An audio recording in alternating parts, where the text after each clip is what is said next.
please listen. Bharat के विदेश मंत्री पर भरोसा नहीं करोगे? There was no call between the Prime Minister and President Trump from the 22nd of April. मैं समझ सकता हूं उनकी पार्टी में विदेश का महत्व क्या है, मगर इसका मतलब ये तो नहीं है पार्टी की सारी चीजें यहाँ सदन में आकर थोपे। Our response, which the Prime Minister promised, was delivered, and it was delivered with devastating effect. The very people today who are cautioning us on China are the people who allowed 3G and 4G to come from China. It is this government which made sure there was a made in India 5G. All the honorable members would appreciate. It was important to send a clear, strong, and resolute message after the Pahalgam attack. Our red lines had been crossed, and we had to make it very apparent that there would be serious consequences. As a result, the first step which was taken was that a meeting of the Cabinet Committee of Security took place on the 23rd of April, and that meeting decided that one, the Indus Waters Treaty of 1960 will be held in abeyance with immediate effect until Pakistan credibly and irrevocably abjures its support for cross-border terrorism. Two, the integrated checkpost Atari would be closed with immediate effect. Three, Pakistani nationals who are traveling under SARC visa exemption scheme will no longer be allowed to do that. Four, the defense, naval and air advisors of the Pakistani High Commission would be declared persona non grata. And five, the overall strength of the High Commission would be brought down to 30 from the number of 55. It was very clear, Honorable Speaker, sir, that after this first set of steps approved by the Cabinet Committee on Security, that India's response to the Pahalgam attack will not stop there. Our task from a diplomatic perspective, from a foreign policy approach, was to shape the global understanding of the Pahalgam attack. What we tried to do was to bring out to the international community Pakistan's long-standing use of cross-border terrorism. We highlighted the history of terrorism in Pakistan and how this particular attack was meant to target the economy of Jammu and Kashmir and to sow communal discord among the people of India. Our messages were two. One, zero tolerance of terrorism, and two, the right to defend our people against terrorism. So all the interactions we did, the diplomatic briefings, we called all the embassies for briefings. We interacted with the media. All of this was aimed at these two objectives: zero tolerance of terrorism and the right to defend ourselves, right to defend the people of India against cross-border terrorism. Now, the focus for our diplomacy was understandably the UN Security Council. And Honorable Speaker, sir, the challenge for us was that at this particular point, Pakistan is a member of the Security Council. We are not. So we had to achieve our objectives in a Security Council where Pakistan is a member. Now, our goals in the Security Council were two. One, to get an endorsement from the Security Council of the need for accountability, and two, to bring to justice those who perpetrated this attack. And I am glad to say, Speaker, sir, and I hope that this is appreciated and recognized by the House. If you look at the Security Council statement of 25 April, the members of the Security Council condemned in the strongest terms the terrorist attack. They affirmed terrorism in all its forms and manifestations constitute one of the most serious threats to international peace and security. And most important, the Council underlined the need to hold the perpetrators, organizers, financiers, and sponsors of this reprehensible act of terrorism accountable and bring them to justice. I highlight this, Speaker, sir, because this statement of the UN Security Council resonated throughout the international community. So when many honorable members asked today, where was the world on Pahalgam? I think the answer is there. The answer is there in a Security Council statement which says hold them accountable, bring them to justice, and that is exactly what we did through Operation Sindoor. Now, I also want, Honorable Speaker, sir, through you, to bring to the attention of the House a very interesting development pertaining to the TRF, the Resistance Front. When the Security Council was debating this on the 25th of April, and TRF had twice claimed responsibility for the Pahalgam attack, Pakistan defended the TRF. Pakistan tried to get any mention of TRF excluded, and in fact the Pakistani foreign minister told his parliament that this is a great diplomatic achievement. Now, I mention it because today, again, thanks to our diplomacy, the TRF has been designated as a global terrorist organization by the US government, and the same Pakistani foreign minister who took so much pride saying, I defended the TRF, says, well, now if the US has done this, we accept it. So that is where the Security Council issue stood. If I could then, sir, move on to the diplomacy from 25th of April till the commencement of Operation Sindoor. During this period, there were obviously a number of phone calls, a number of conversations. At my level, there were 27 calls. At Prime Minister, I think almost 20 calls. About 35, 40 letters of support came in. And what we tried to do was to create a narrative, prepare the diplomacy for the launch of Operation Sindoor. And the result of that diplomacy, Honorable Speaker, sir, there are 193 nations of the members of the United Nations. 193. Only 3, apart from Pakistan, opposed Operation Sindoor. Only 3. If you look through this period, and I would be very happy to share with the House the exact positions of various governments, overwhelmingly, there was recognition that terrorism is unacceptable, that a country which has been attacked has a right to defend itself, and that India was doing exactly that. Now, when Operation Sindoor was launched, we spelled out our objectives. There was a statement, Honorable Raksha Mantri ji referred to it in his statement, where we put out for the benefit of our own people, for the international community, that Operation Sindoor was hitting the terrorist infrastructure in Pakistan and Pakistan-occupied Jammu and Kashmir, from where terrorist attacks had been planned and launched. We highlighted that 9 sites had been targeted, and we said that our actions are focused, measured, and non-escalatory in nature. And we were living up to the commitment that those responsible for this attack will be held accountable. This was a commitment which was endorsed by the UN Security Council, thanks to our diplomacy. It was a commitment made by the Prime Minister to the people of India that we would hit those symbols, those sites, those planning places. So today, when I hear many questions from across the aisle, I want to say, which one of you imagined that Bhavalpur and Muridke would be brought down the way it was?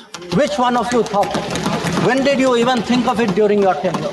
Did it even cross your mind? In fact, on the contrary, you ruled it out after 26/11. So I think our objectives are very clear. We wanted to send a message to the terrorists. We wanted to send a message to Pakistan that do not continue this support for terrorism.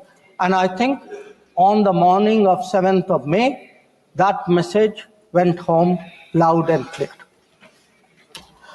Now, sir, during this period, there was when the operations were on, when the conflict, when the activities were on, operation is still continuing. A number of countries, number of their leaders, ministers, others called up. And they called up because people wanted to know what is happening. People wanted to know what is the thinking of India. People wanted to understand what we are doing. And I would like to share with the House, sir, through you, to everybody, we gave a common message. The common message was India is exercising its right to defend itself against terrorism. Number two, the targets which were hit on the 7th of May are known terrorist headquarters and infrastructure. Number three, there will be no mediation. Anything between us and Pakistan is bilateral. Number four, we will never bow down to nuclear blackmail. Number five, we are responding to Pakistani military attacks because after Operation Sindoor was launched, they had started at targeting our military facilities. And we will continue to hit the Pakistani military. If the fighting is to stop, Pakistan must request it. And that request must come through the designated channel of DGMOs. This was a common message that we had given to many people who had called us during that period.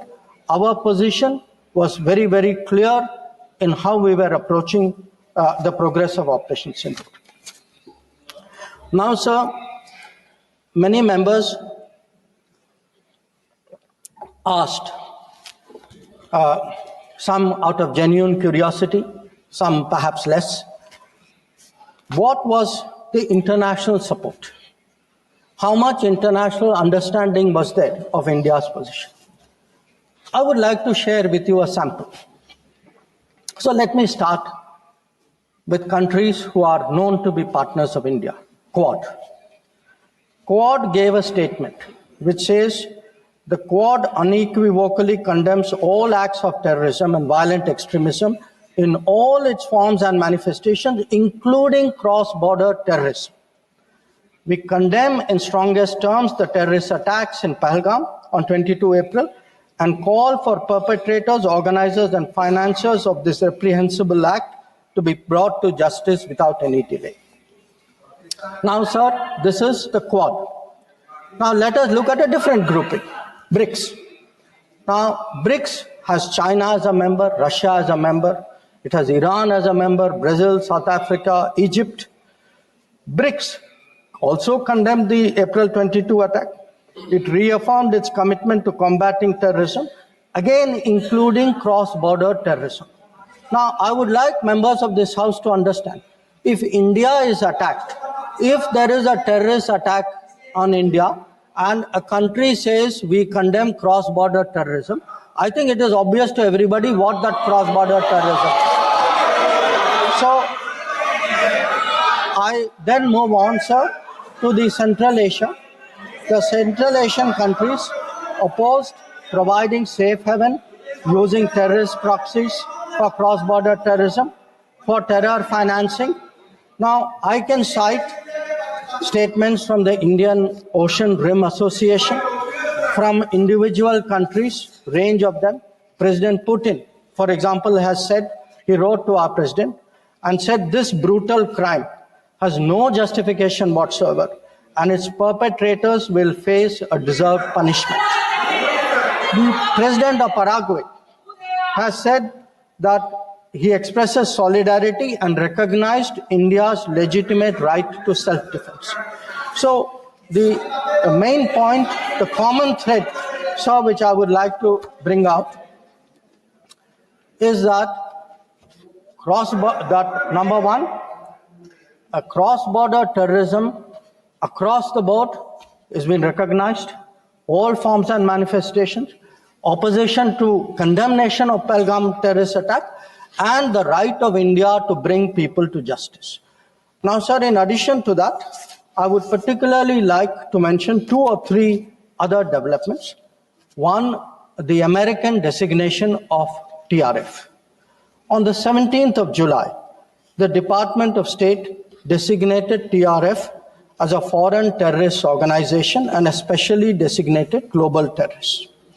Now, this comes in the wake of the extradition of Tahawur Rana, who was involved in the 26/11 attack.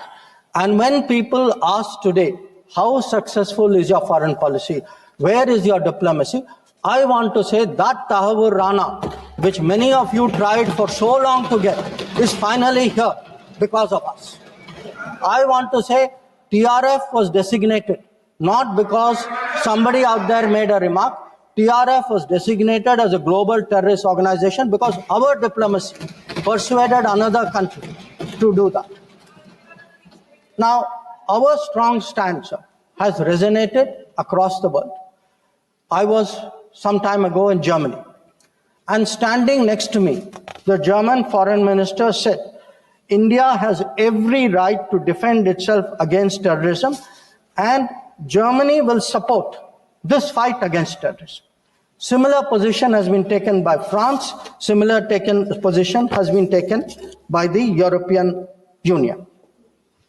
So, what I would like to highlight, sir, is that today, where Operation Sindoor is concerned, there has been, the world sees what it is about. The world realizes this is a fight against terrorism. It is felt that India has acted responsibly but firmly.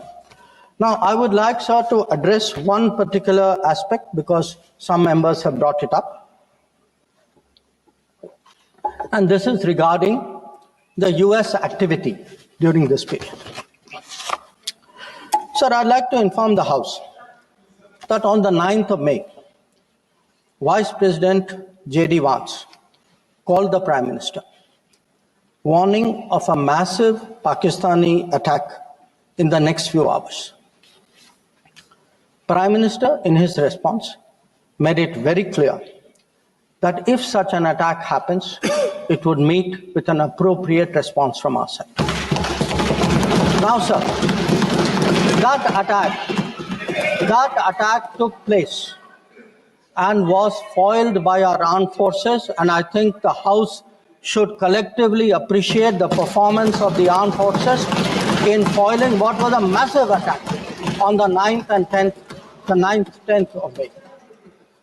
Now, our response, which the Prime Minister promised, was delivered, and it was delivered with devastating effect. I don't have to say anything. Every member has seen satellite pictures of Pakistani airfields. You can see from the state of those airfields, which shown by the pictures, what was our answer. Now, on the 10th of May, we received phone calls sharing the impression of other countries that Pakistan was ready to cease the fighting. Our position was, if Pakistan was ready, we needed to get this as a request from the Pakistani side through the DGMO channel. That is exactly how that request came. Now, I want to make two things very clear, sir. One, at no stage in any conversation with the United States was there any linkage with trade and what was going on. Secondly, there was, please listen. Secondly, there was no call between the Prime Minister and President Trump from the 22nd of April, when President Trump called up to convey his sympathy, and the 17th of June, when he called up Prime Minister in Canada to explain why he could not meet. So I would again, मैं इसको दोहराता हूँ, 22 अप्रैल से 17 जून तक। माननीय अध्यक्ष जी, मेरी एक बात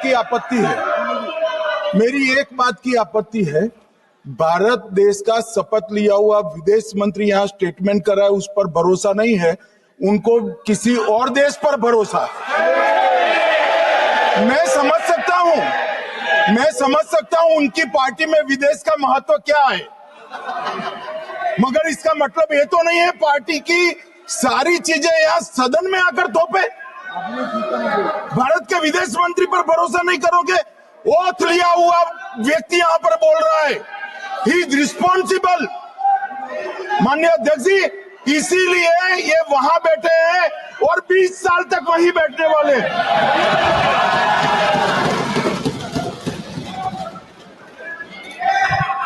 Honorable Speaker, sir, in the course of the debate today, some points were made by members of the opposition. I would like to respond to some of them. We were asked, why did you stop at this time? Why did you not go further? Please see who's asking this question. This question is being asked by people who, after 26/11, felt that the best action was inaction. Now, I would like, sir, to read out, because one member said, nowadays BJP members like reading from books. You get the truth in books. Sometimes you don't like what we read in books. So let me read out, sir, two excerpts from a book by the National Security Advisor of the UPA government. After 26/11, a chapter, there's a book called Choices. He says, on sober reflection and in hindsight, I now believe the decision not to retaliate militarily, but to concentrate on diplomatic, covert and other means was the right one for that time and place. This is what he says. But did he even do that? Because 26/11 happened in November of 2008. What was the reaction? The reaction was Sharm el-Sheikh. Was that diplomatic? Was it covert? Was it military? Now, what did Sharm el-Sheikh do? In Sharm el-Sheikh, the then government and the Pakistani Prime Minister agreed terrorism is a main threat to both countries. Now, today, sir, people are saying, America is hyphenating you, Russia is hyphenating you. That is what I heard Dipinder Hudaji say. Hello, you are hyphenating yourself. I mean, you did not need a foreign country to say, please link India to Pakistan. Your own government was saying, India and terrorism is a main threat to both countries. And then they said, terrorism should not be linked to the composite dialogue. And worst of all, they accepted a reference to Baluchistan in that. Now, here is a country reeling after 26/11. And you are equating Baluchistan and 26/11, what happened in Mumbai, and you are saying that the perpetrator and the victim have both got a problem. And then now you are asking me, why didn't you go further? People who did nothing are asking a government which did so much, saying, why didn't you do more? Now, you might think, sir, that this is a one-off, but this is a habit, because this is the thinking in that part of the house. Some years ago, there was, if you remember, sir, the Mumbai train bombing. The Mumbai train bombing happened in July of 2006. In September of 2006, 3 months after the Mumbai train bombing, at Havana, the UPA government, with its Pakistani counterpart, condemns all acts of terrorism as though we are both again equal, and agrees that it's a scourge that we need to effectively deal with together. And then they directed again resumption of dialogue. So what I want to highlight is, for people who did nothing to have the temerity, the gumption today to ask a government which did so much, which brought down Bhavalpur and Muritko, to say, why didn't you do more? I think it's extraordinary. Now, sir, we also heard from one of the early speakers saying we are now facing a two-front, and that the leader of opposition has been warning us about two-front. Now, all I can say, sir, is the person who said it, and maybe the leader of opposition, must have missed their history lessons in school. I'll tell you why. because I would like to walk you through the history of this two front. The two front started because of something called POK. POK was created in 1948-49 by the government of this country by not completing the job of what was to be done. Now, sir, the House should note these dates. The two fronts started 1963 when the Shaksgam Valley was ceded by Pakistan to China as a result of an agreement. Then in 1966, the Karakoram Highway was agreed upon, which took 20 years, was completed in 1986. Now, references were made to China-Pakistan military collaboration. So when did this collaboration start? I'll give you the year, 1966. In 1966, the first Chinese military supplies went to Pakistan. When did nuclear collaboration start? 1976. 1976, when Bhutto arranged for China-Pakistan to get together on this. And in 1980s, when Prime Minister Rajiv Gandhi was visiting China and Pakistan, that was when the nuclear collaboration was at its height. Now, let me go further. You will say, why are you talking history? So let me bring this further up. 2005, Pakistan-China Treaty of Friendship and Cooperation. 2006, Pakistan-China Free Trade Agreement. 2013, handing over of Gwadar to China, Gwadar port to China. May 2013, announcement of China-Pakistan Economic Corridor. So, sir, we are getting warnings about a US-China, Pakistan-China collaboration when this collaboration has been going on for 60 years. Now, let me also address two other points. There was a reference made to IMF that, why did you not stop? Why did you not stop? आपने सवाल उठाया तो जवाब भी सुनना पड़ेगा. आपने उठाया ना, आपके उपनेता ने उठाया, आपने सुनो जवाब. अब जैसे सवाल करोगे वैसे जवाब सुनने पड़ेंगे.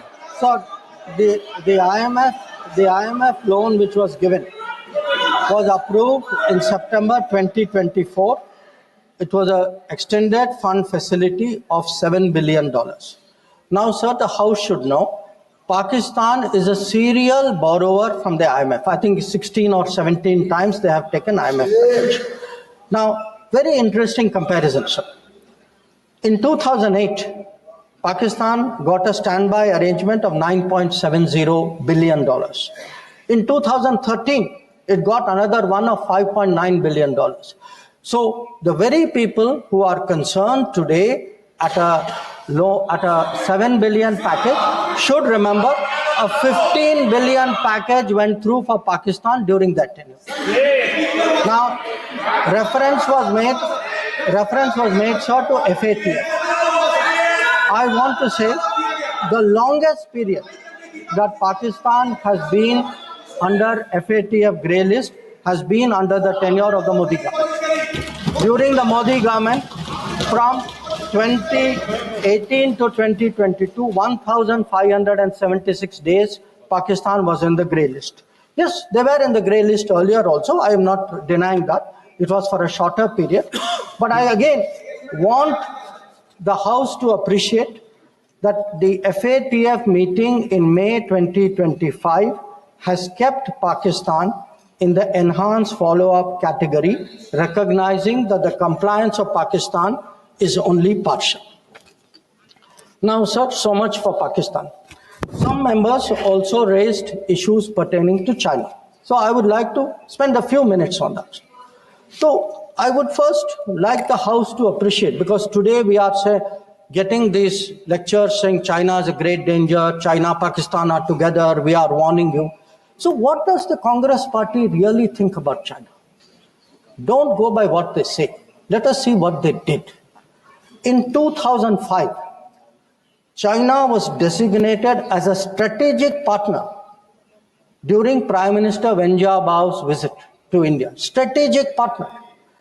And there is a concept, very famous concept called Chindia, sir, a belief that China and India have common interest. And the main proponent of Chindia is the party spokesman of the people opposite. Now, some mention was made about visits, including my visit. Yes, I went to China. I went to China to make our position very clear about de-escalation, about trade restrictions, and about terrorism. I did not go to China for the Olympics. I did not go to China for secret agreements. I did not go.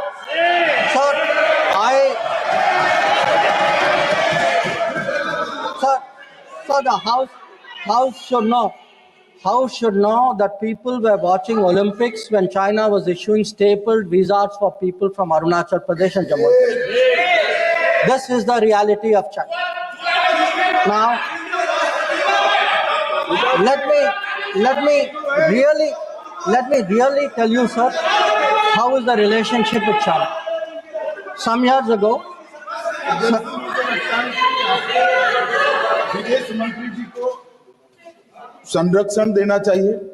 उनके speaker जब बोल रहे थे, हम पूरे धैर्य से सुने। मैं बताऊंगा कितनी असत्य बातें बोली गई कल, परंतु फिर भी असत्य को भी हम हलाहल समझकर पी गए। अब ये सत्य भी नहीं सुन पाते हैं।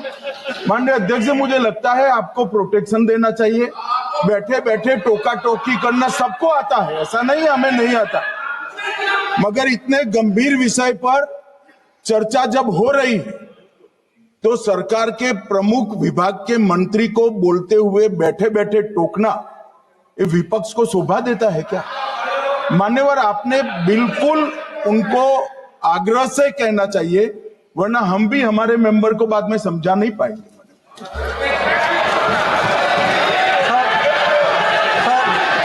We heard today a lot about what was supposed to be the thinking.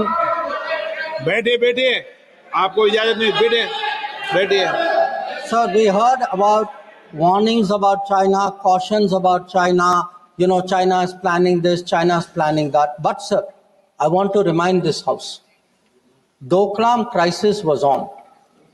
The leader of opposition decided to get a briefing from whom? Not from the government, not from the emir, from the Chinese ambassador. He took his briefing from the Chinese ambassador when our military was confronting the Chinese military in Doklam. So I want to say that I want to say, and this is the political thing. Let me, sir, give you the economic thing.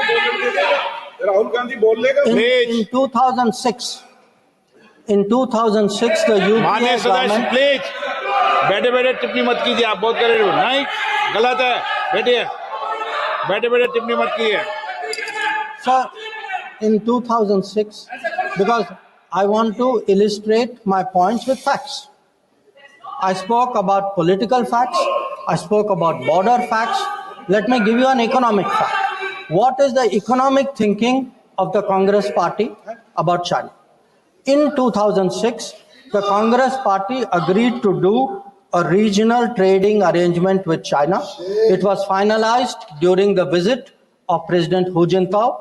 A task force was appointed. The task force gave a positive recommendation. Through the efforts of various people, this did not happen. Let me give you the technology side. The very people today who are cautioning us on China are the people who allowed 3G and 4G to come from China. It is this government which made sure there was a made in India 5G. And finally, sir, we keep speaking about the border. The border, if today, whether it is the border with Pakistan, whether it is the border with China or any other border, if our military is today able to stand its ground, the kind of massive deployment that we saw on the China border after 2020, it is because our border infrastructure budget has gone up 4 times. our tunneling, our road building, our bridging has doubled or tripled, and this is a far cry from the period when the thinking was, let's not develop the border because then the Chinese cannot come there. We had 60 years of neglect of the border. Today, in the last 10 years, that neglect has been reversed. There is still a lot of work to be done. So I think people need to understand. And it's not just in India, sir. We have just come back from Maldives. When I hear comments about foreign policy, yesterday, day before yesterday, the Prime Minister was the guest of honor at the Independence Day of Maldives. This is the country which during their time forced an Indian company to leave an airport. That country today has invited India to build 2 new airports.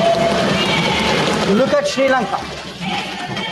If the Hambantota port was built between 2005 and 2008, and at that time it was actually justified as saying that it has no impact on India's interest. So I want, sir, the House to appreciate that the people who are today claiming to be custodians of national security thinking, who say that they are giving warnings, let us look at the record, let us see what they did when they were in office. But now allow me to come back to Operation Sindoor. So I want, sir, to conclude by saying this. The challenge of cross-border terrorism continues, but Operation Sindoor marks a new phase. There is now a new normal. The new normal has 5 points. 1, terrorists will not be treated as proxies.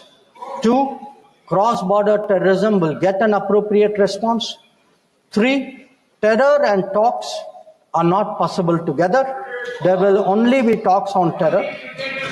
4, not yielding to nuclear blackmail. And finally, terror and good neighborliness cannot coexist. Blood and water cannot flow together. This is our position. So let me conclude, sir, by recognizing the role which this body and the upper house has played during this period in explaining our national position and our national interest on Operation Sindoor. We had, sir, 7 parliamentary delegations which went to 33 countries. Some comments were made about those delegations. I have to tell the honorable member, Arvind Sawantji, I'm sorry, you are completely misinformed. Those delegations were received with great honor. In many cases, the foreign minister of the country met them. Please look at the tweets of people sitting next to you. That itself will tell you.